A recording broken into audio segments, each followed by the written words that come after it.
আসসালামু আলাইকুম।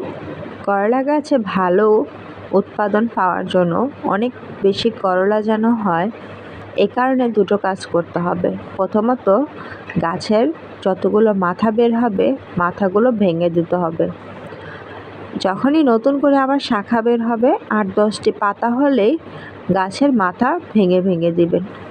এতে করে একটি গাছই অনেকগুলো শাখা হবে এবং প্রত্যেকটি শাখা থেকে ফুল আসবে, ফুল থেকে করলা হবে।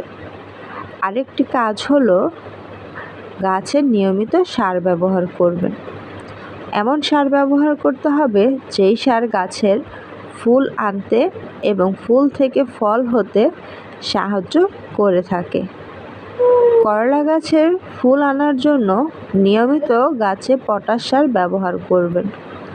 পটাশ সার ব্যবহার করার অন্যতম নিয়ম হচ্ছে প্রতি 15 দিন পর পর গাছে 1 চা চামচ পটাশ সার নিয়ে গাছে ব্যবহার করবেন। গাছের গোড়া থেকে কিছুটা দূরে পটাশ সারটি দেওয়ার চেষ্টা করবেন।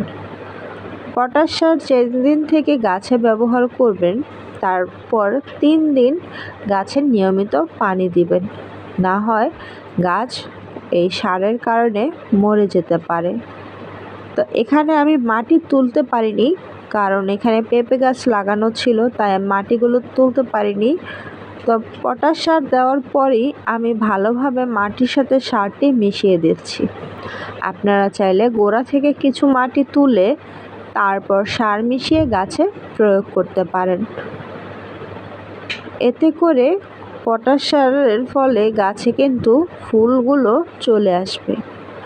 গাছে আপনারা হয়তো খেয়াল করেছেন কিনা, গাছে কিন্তু ছোট ছোট ফুলের কলি চলে এসেছে। এই মুহূর্তে সারটি ব্যবহারের ফলে কলি থেকে ফুল আসবে এবং ফুল থেকে করলা হবে।